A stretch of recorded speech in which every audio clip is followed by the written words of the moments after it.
leader from the start, effective from the start. And then we went to Ghana, where she got the kente cloth, and again made her mark there, and then on to Liberia, where we were greeted by the first woman president of an African nation.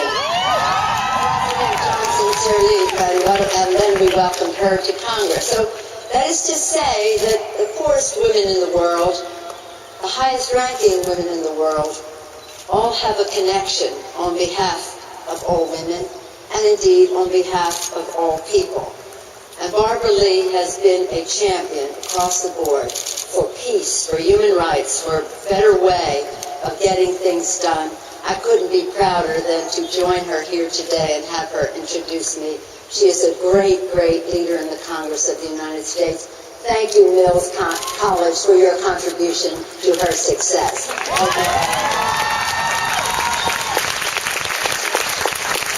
I also want to associate myself with the remarks of those who sang the praises of President Holmgren. She's great. She's a great leader. She's done a great job over the past 20 years, you know that. But nothing spoke more eloquently to the respect that she commands than the reaction I saw her get when she passed the graduating class. And they cheered and they smiled and they waved their arms. They did spam. In honor of President Holmgren. Thank you, President Holmgren, for your extraordinary leadership at Mills College. I thank the Mills College Board of Trustees, the faculty, the staff, and friends, and the Oakland community for what you have done to build this great institution. And earlier we acknowledged Hazel Suarez's family, Betty Woe's family, my family, Barbara Lee. Let's all of us stand up and acknowledge all of your families and thank them.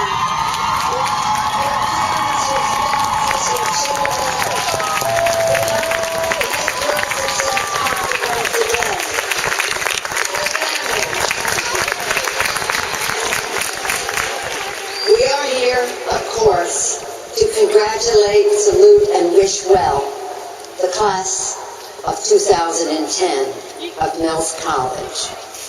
I am honored to receive this degree from Mills College, especially so to receive it with Betty Woe, especially to know that Wilma Mankiller received it before. And thank you, President Holmgren, for mentioning her. Barbara and I have had the privilege of working with her on Indian country issues and women's issues along the way. Proud to be associated with Mills College in many ways, including that. Sissy Swig, I know, was the 2007 recipient of the award. I see Sabrina Hellman here, who's in her own right, but whose father-in-law, chairman of the board, was so instrumental in supporting the suffragettes 20 years ago to keep Mills College a women's college. Thank all of you for that. Wasn't that just remarkable? I want to talk about Hazel now for a moment. I want to speak to our classmate, Betty, Nancy, all of you, our classmate, Hazel. As many of you know, as has been mentioned, Hazel's receiving her undergraduate degree, age 94. It's so remarkable. As Mills says, one destination, many paths. I understand Hazel wants to be a docent at a museum and feels very qualified to have a career doing that in the years ahead. In Hazel's life, there have been 17 speakers of the House. I have the honor of being the first of those in Hazel's life to be, or in the history of our country, in fact, to be the first woman Speaker of the House. And when you are the first of anything, you hear about many other firsts. And let me talk about some of the first that Mills College has celebrated. It was the first women's college west of the Rockies.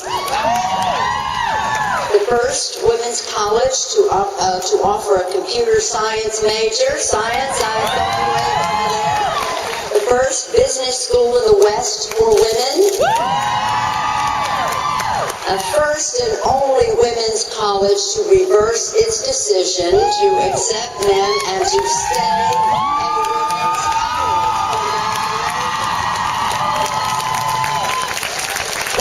because 20 years ago, the suffragettes of Mills College fought to preserve the all-women's undergraduate experience at Mills.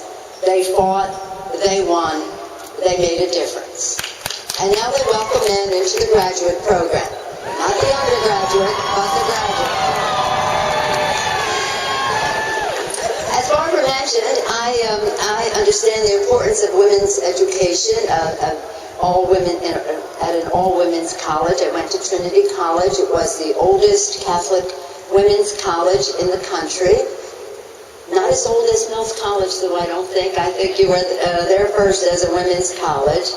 And we all know and appreciate the confidence, the education, the difference it makes to be among women, to draw strength from each other, to stand on each other's shoulders, and to know that we have a special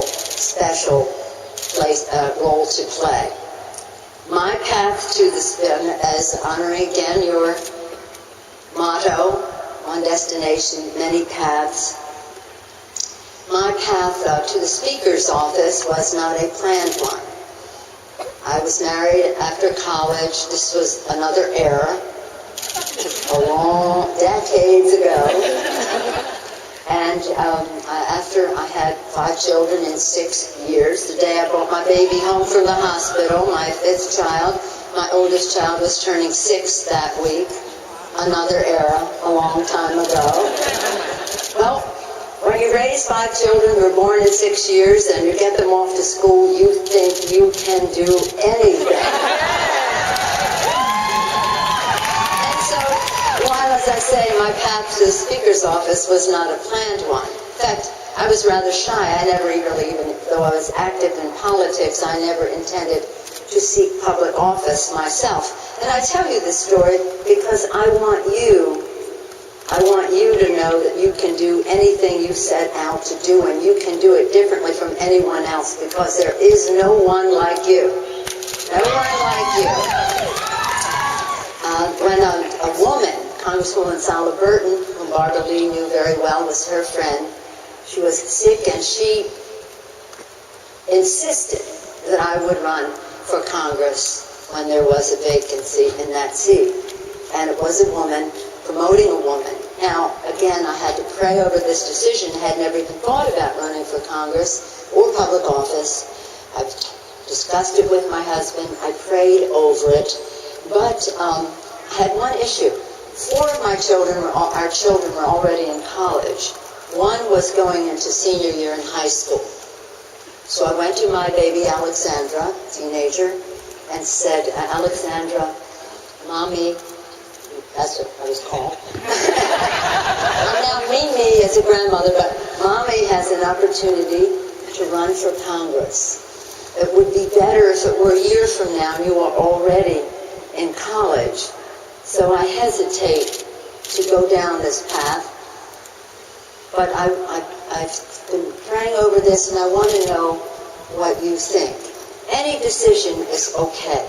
If you want me to stay here with you, I love doing that. That's my life. Otherwise, I'll be in Washington for a few days a week.